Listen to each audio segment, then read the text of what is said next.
minus 15.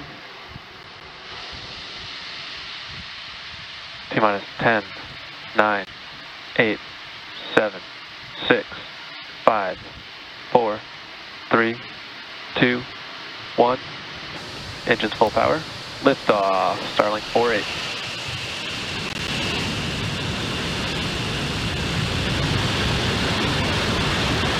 Vehicle switching downrange.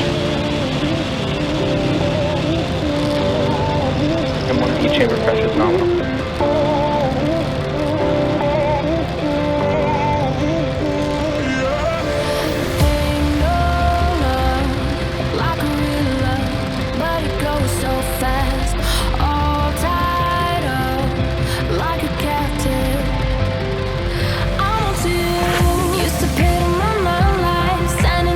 Falcon 9 has successfully lifted off from Space Launch Complex 40 at Cape Canaveral Space Force Station,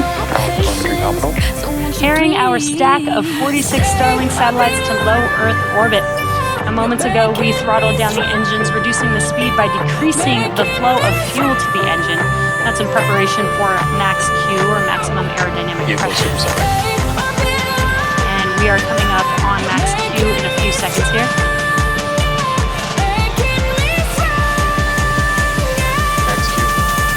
There's that call out that we've passed through max Q. Now we do have 4 events coming up in quick succession. The first will be main engine cutoff, or MECO, stage separation, second engine start 1, or SES1, and then fairing deploy.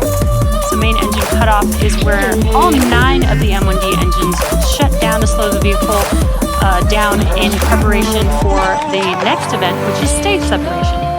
And that is where the first stage separates from the second stage. Right after stage separation, the first stage will start making its way back to Earth for landing. And while we are able to land the first stage, both on land and at sea on our drone ship, today we will attempt to recover the first stage on today's mission on our drone ship, a shortfall of gravitas. While this is happening, Stage 2 will continue on its journey with the third event, which is SES1, or Second Stage Engine Start 1. That's where the MVAC engine lights up and propels the second stage along with the Starlink satellites to orbit.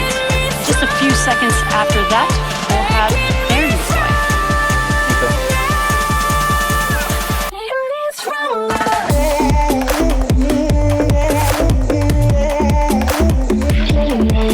Stage separation confirmed.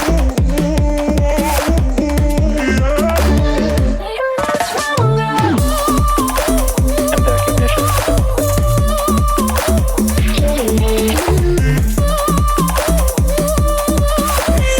What can I do to make you think? Fairing separation confirmed.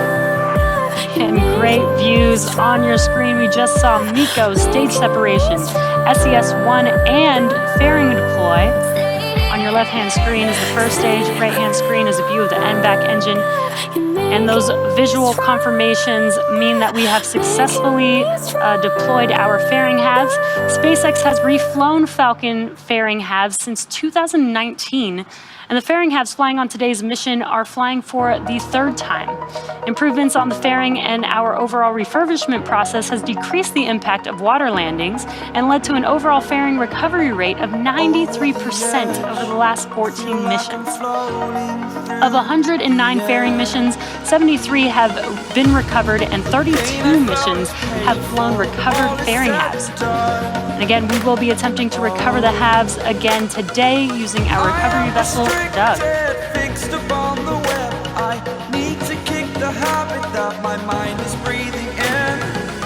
Some great views here as Stage 2 heads towards its targeted drop-off orbit.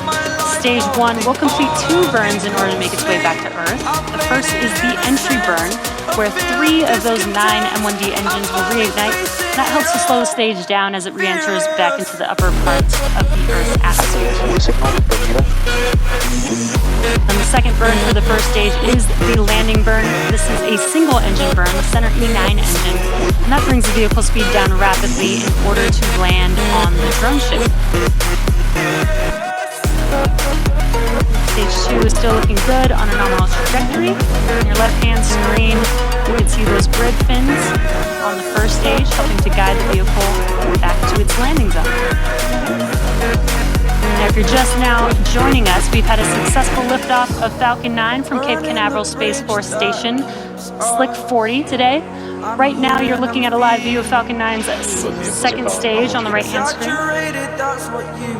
And that was just a call out for a nominal trajectory on second stage. Stage 1 is currently making its way back to our drone ship, a short fall of gravitas. And today is the 38th launch of Starlink satellites overall, the 7th mission of 2022, 4th Starlink mission of 2022, and the 145th total overall SpaceX launch. We're just about a minute away from the entry burn start on the first stage. Merlin engines on the first stage are optimized for sea level. These achieve 190,000 pounds of thrust during ascent. That's when we lift off or fly towards space. And descent, and that's when we come back down to the Earth. The MVAC engine is optimized for 220,500 pounds of thrust in vacuum. And that's what you're seeing on your right-hand screen.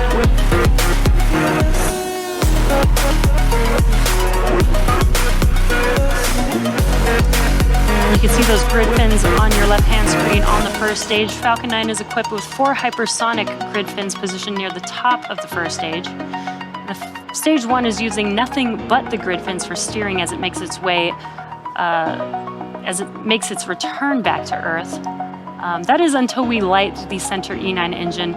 Then we can gimbal the engine to help guide the stage as it lands. Again, we're coming up on that entry burn here in a few seconds. Stage 1 FTS has saved.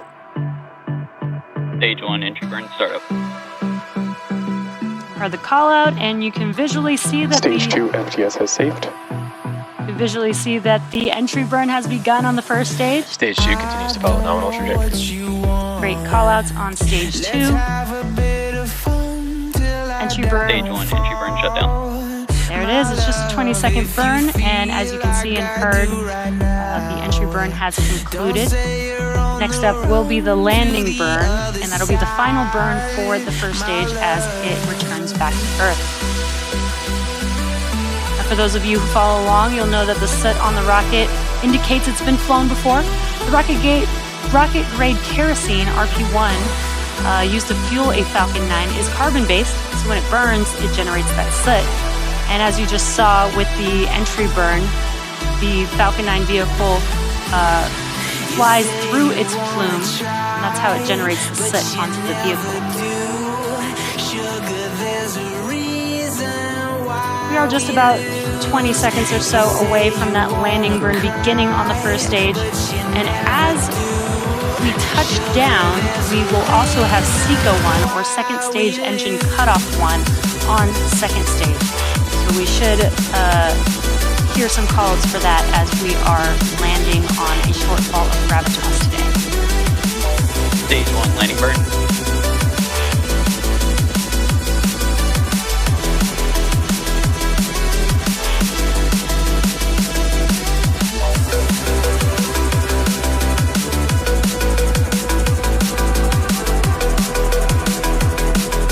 Stage 1 leg deploy.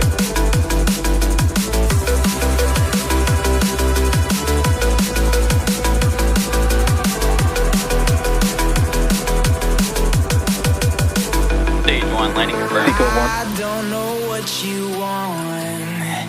And great news, we heard that Falcon 9 has landed, touchdown on a short fall of gravitas. We also heard, there it is on your screen, incredible view of the vehicle standing tall. And we also had SECO 1 as well as that call out right there. Let us know that we had a good orbit. Great news overall. We are now awaiting the deployment of our 46 Starlink satellites, which is scheduled to occur about an hour from now. Now, as I mentioned before, we won't have live audio or visual confirmation of payload deployment due to lack of ground station coverage. We will regain signal with our ground station at T plus 1 hour and 19 minutes.